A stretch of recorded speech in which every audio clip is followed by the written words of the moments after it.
nice Pat here with Rain Country. God is good all the time. Well, Heidi and I have been staying out in our tent for the week. It is October the 14th. And just to kind of let you know, this video is for the little Winnerwell stove in there. And just to give you an idea, it's about 8 o'clock in the morning. And you can see that there's frost on the ground. Here's a picnic table. And it's icy on top. I'll go over here to my little pickup, and we have ice right here on the side of the pickup, on the window. We're using our little pickup here for a woodshed. And in a week, this truck was filled up to right in here. This tent is probably 10 by 12 foot tent. And you can see what kind of a boot. That's a Winnerwell boot on top of the stove, or up on top of the tent. You just have two stainless steel flanges, a flange like that you see on top, and then a flange on the bottom. And then the silicone boot that goes around that section of pipe that's meant to go through the roof. The little stove burns pretty clean. If you shut down the damper on it, it gets sooted up a little bit, but that's just a regular stove. That's the problem you have with a regular stove. What I have found is that if I stoke the stove, turn down the dampers for the day, you may have some coals left over. They may be lit. You might be able to start a fire, but probably about 5 hours is about the maximum you're going to get. And I put a couple of big chunks of wood in there, and I'll show you that wood here in just a little bit. And as you can see, I've got some old guy wires. The other night it blew pretty good in here. It was blowing pretty hard, a couple of hard gusts. We're next to a river right over there. And through this valley, the wind was blowing pretty good. So everything held up really well. Again, it was freezing last night. And as long as you keep the stove stoked, it's nice and warm inside the tent. What can I tell you about this thing? So if you're thinking about getting a little wood stove for your tent, whatever it be, you're going to have some ash problems inside. You can see I started sweeping this up a little bit, but apart from the grass and leaves you're going to track in, you get a little bit of ash, but that can be expected from any stove that you use. Some of the wood is starting to get a little bit punky, but it's still nice and firm. Here's a nice fresh piece that'll burn pretty good. When I leave here today, I'm going to put this piece in here and this piece in there. This is about, I would say, 4 inches. This one's about 4.5 inches. The wood that you can put in there is probably about 4. I like to cut a little bit short so you have some flexibility on the stove. But I can comfortably get a 14-inch piece of wood in there. I made this little poker. It's nice to have a few little tools. These are just cheap little salad tongs or whatever. Every now and then, you'll get a little piece of coal, a little bit of charcoal, or little chunks of wood that might roll out onto the floor. I highly encourage you to get some sort of a mat or something fireproof, aluminum plate or something to protect the floor from any embers coming out onto the floor, because more than likely that will happen. One of the adjustments I made to the stove is I put a seal on here. It didn't have one. They generally run pretty tight, and when this this is a stainless steel stove, so when it does get hot, I've had the top of this stove red hot. You could see it was actually the same color as the coals that you can see inside the stove. And I've actually had the stovepipe actually red hot.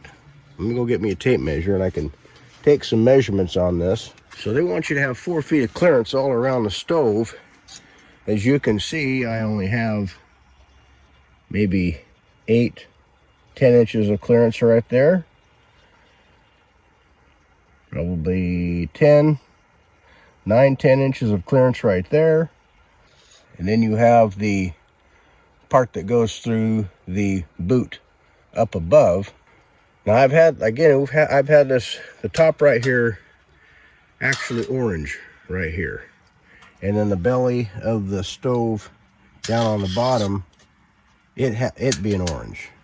I've had this pipe right here, orange.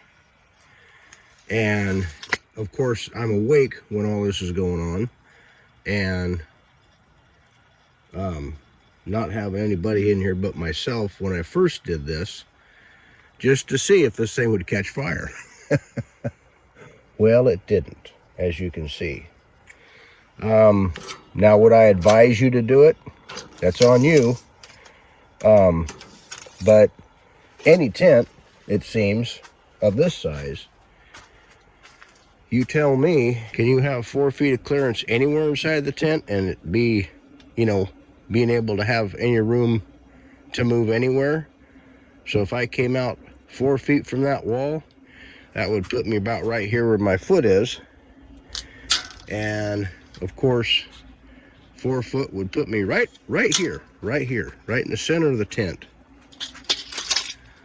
Now, realistically, if you put something in the center of the tent, well then, where would your bed be? Well, your bed would be within the danger zone. That's kind of ridiculous. Anyway, that's their little disclaimer. If your tent catches on fire, it's on you. Because they warned you, right? Well, like I said, again, it's on you. I'm not telling you what you can do, but I'm telling you what I did, okay?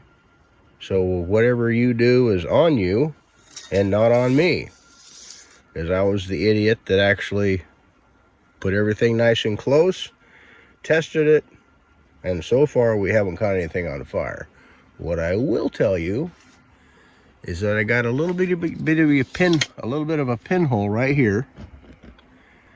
I think that was just a hot ember that came down there and lit on top of that stove, or on top of the tent. I like the stove. You get about 2.5 hours of heat out of putting a hardwood in there. Some of you guys watching might have some oak or whatever, but that's remnants of an apple tree right there on the right hand side. This is all apple wood, and this is just some really gnarly Sitka spruce. That stuff burns hot and burns fast. The only thing I don't like about this little stove is this little guy gets pretty hot. It gets hot to the touch. If you've got a good roaring fire in here, this will get hot to the touch. So I just take these little tongs here, and you can operate this easy with these little tongs. Or what I don't have in here, and what I plan on getting, is just a pair of gloves that I can just use to just grab a hold of stuff. This piece here hasn't gotten hot.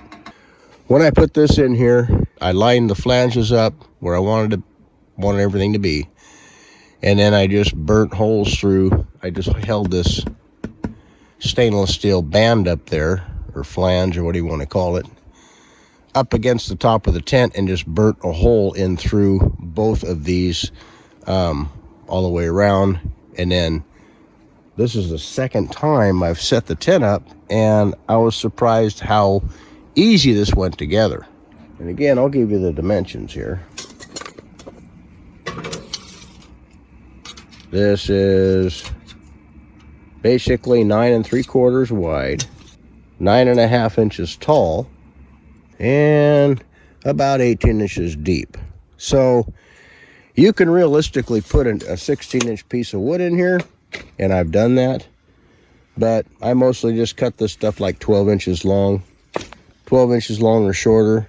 Like I said, this was just scrap wood and just real gnarly, tough Sitka spruce. So this stuff burns hot, it burns fast, it's almost like a tinder bundle.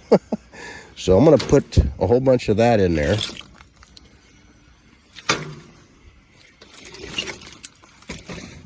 So I've got that thing stock full of dry Sitka spruce, and you can hear and feel the draw coming in here. I could shut that down actually pretty tight. Now it drafts real well. Get very little smoke unless you turn down the damper up there. Now, listen to what happens when I open this up. And see what happens when I open that up. So I got a really good draft coming through there. I'm gonna get this really hot. While that's getting hot, things I recommend that you don't get with a stove are, again, these little guys. There's just little cheap little salad tongs, grabbers, whatever you want to call them. And if you get embers that fall out onto your mat or your burnable surface, then you can pick them up and toss them back in the stove. This is a ash removal tool. It's curved on the bottom, the same shape of the stove. And I got this little pan.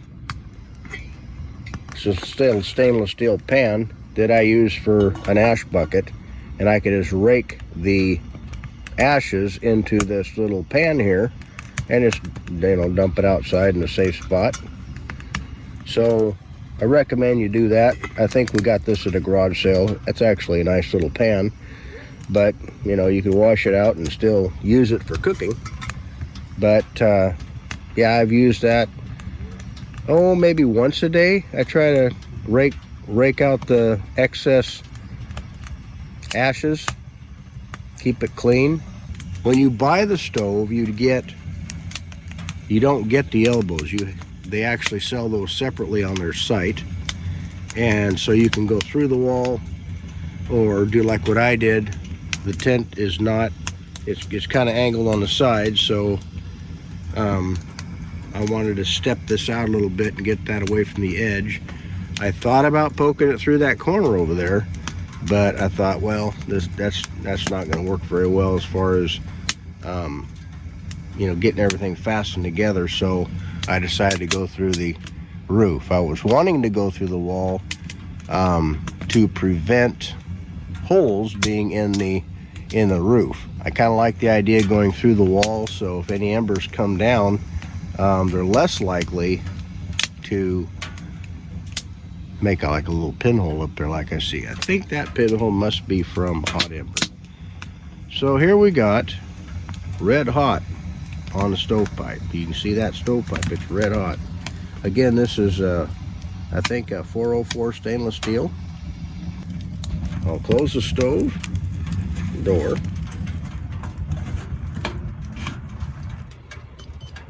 That's over 500 degrees.